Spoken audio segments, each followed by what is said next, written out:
is up, guys? Welcome back to the channel. Long time since I've done an upgrade for my Jeep. I think the last upgrade I did was maybe about a year ago, and it was the side steps, which wasn't really an upgrade because they're just the stock Rubicon side steps. But anyway, today we're going to be installing a rear bumper from Hooke Road. I am super stoked to have a new rear bumper. Like I said, it's been a while since I got an upgrade for my Jeep. I was between fenders or a bumper. I'm still not 100% on the fender look yet. I kind of like how the stock ones look. So I was like, let's just do a rear bumper. But yeah, like I said, this is from Hooke Road. I'm going to unbox it, show you guys what it looks like, and then we're going to walk through the install and everything like that. So let's unbox this baby.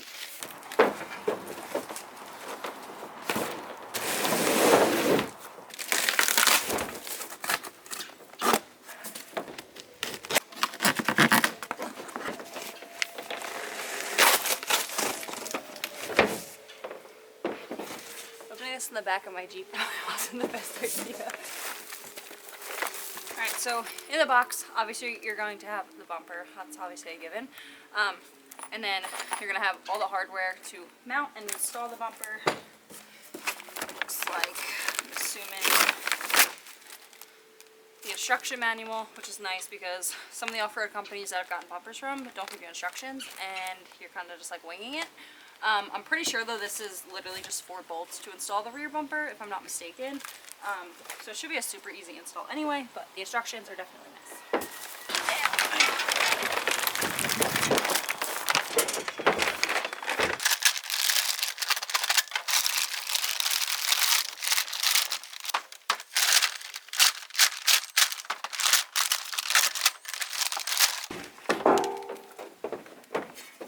Alright, got it all out of the box and out of the plastic. So here she is. My favorite part of this bumper is this part. They're little steps for you to get in and out of your truck bed. Right now I have to, ignore the mess. Right now I have to step on the tires to get in and out of the Jeep. So this will just be a nice feature, especially like when I'm washing it or if I have to hop in to get something out of my tailgate. That's just a super nice feature that they added. And then we got the LEDs on both sides. And then obviously you got a spot for some D-rings. I'm not sure if I'm going to rock D-rings on the back. I'll see, but probably not. Just because I have the D-rings on the front and I don't really off-road this thing too hard. So I don't really need them. But we'll see. I'm sure I'll change my mind. But yeah, so without further ado, let's go get this old one taken off. And then we're going to obviously put the new one on. The touchless car wash that I take this thing through has dicked up not only my bumper, actually I think it's on both sides, isn't it? Oh, and then this fender. And I stupidly put the mini bike that was on my last video in the back of my truck bed, and I didn't ratchet it down quite right. So I guess when the handlebars fell, they dug into my paint. And yeah, I think the quote to fix that was like $1,000. So that's gonna stay like that for a while. But anyway, back to the bumper.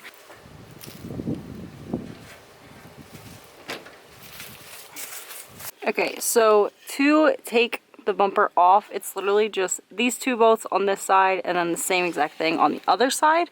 And then the trailer lights, which are right there.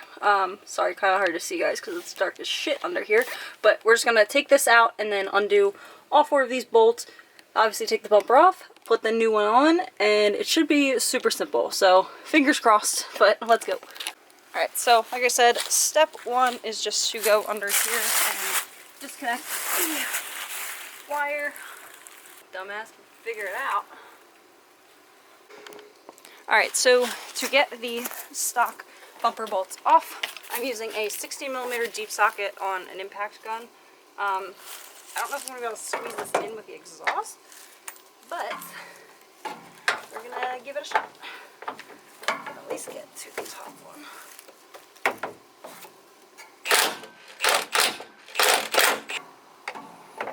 This is such an awkward angle because of the exhaust, but okay.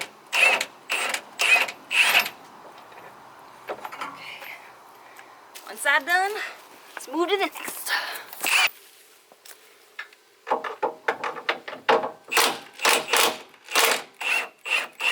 now that all 4 bolts are off, you should be able just to pull it off. Hopefully I didn't miss anything.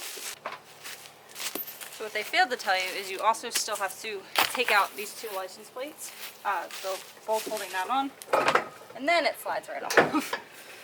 Okay, so I missed a few wiring that I have to go back in and take off. I thought it was just that main trailer one, but it's all the wires going to like the lights and everything, so I just gotta disconnect those, and now we can take the bumper off.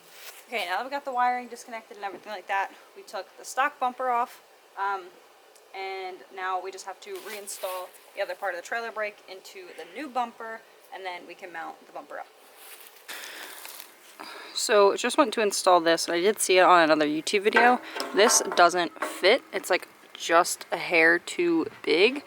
So I'm gonna shave it down with a Dremel. That way it snaps into place easier.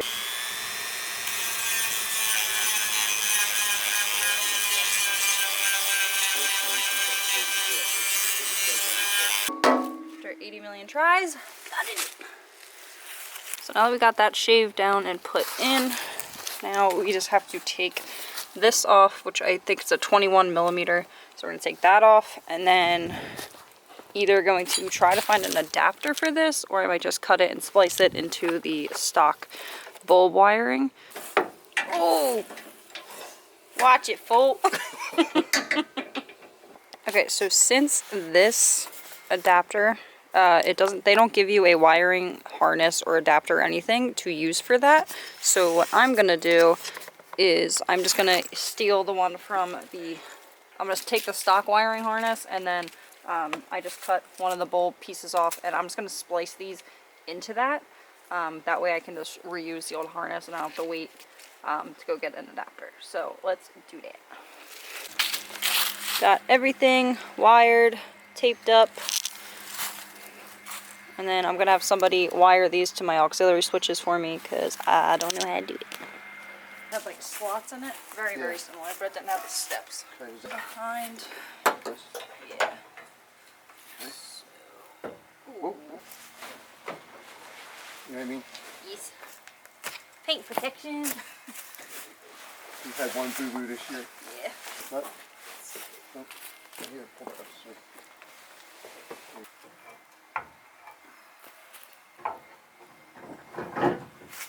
Remove.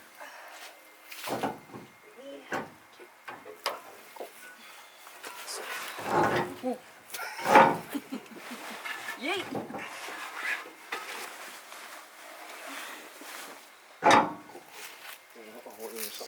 Alright, so got all 4 bolts almost screwed in.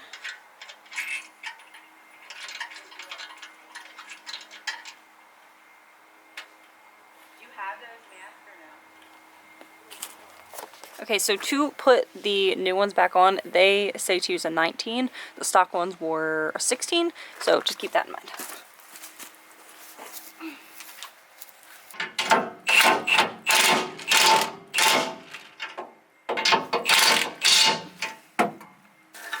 While I'm down here, I'm just going to plug back in the trailer light. Bumper is all installed. Everything's wired up. Obviously, besides the pods, like I said, I'm going to bring that somewhere to get wired and have them hook them up to my auxiliary switches. But we got the LED part to light up the license plate on and everything like that. I'm debating if I want to put the D-rings on or if I want to paint them first to match the front ones, which are pink. Or if I should just leave them black. So let me know in the comments what you think I should do. Pink or black D-rings.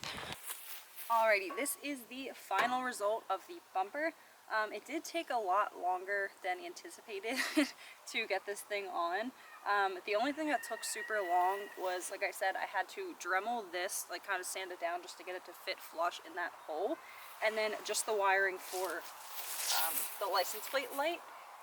Some people were saying in the Gladiator group that you could have just plugged it in, but it didn't look like you could to me. It didn't make sense. And they didn't give me an extra wiring adapter to make it work. So me and my dad just spliced the wires and got this one to work. And then, like I said before, I'm going to have somebody wire these ones up to my auxiliary switches on the inside. Obviously, I don't want to be driving around 24/7 with bright-ass pods blinding people. Yeah, so super happy with it. I did go ahead and spray paint the D-rings black. I think I did a shiny black, not matte. And then if I don't like how they look, I'll probably try the pink. And if I don't like the pink, I'm probably just not going to run D-rings at all because I really don't need them on the back. Like I said earlier too, there was 2 different models of the back bumpers that they made. This one, like I said, had the rear side step in it. And then it also just looked more flush with the body compared to the other one, at least on their website. I haven't seen the other one in person, but I just wanted something that was going to kind of go with the body and not poke out really far, which is perfectly what this one does. I didn't want one that poked out past the body. I kind of like when it's like flush to the body, which is perfect because that's how this one is. But yeah, super happy with it. I can't wait to see it with the LEDs actually connected. I'll probably do another video once I get those finished up. But yeah, like I said, super happy with it. Just took a lot longer than I expected. Alright guys, that brings us to the end of today's video. I hope you enjoyed the install and unboxing of the Hooke Off-Road bumper. If you are interested in purchasing this one, I will put the link in the description box below. And if you have any questions at all, feel free to leave them in the comments below or message me on Instagram. If you do get this and need help like the wiring and everything like that, it was a little tricky. And like I said, the instructions weren't great. But we figured it out, so it is all good. And I'm probably going to make another video kind of doing a more in-depth review of this once I get to test it out, go off-roading with it a little bit, and everything like that. So I will see you guys in that video.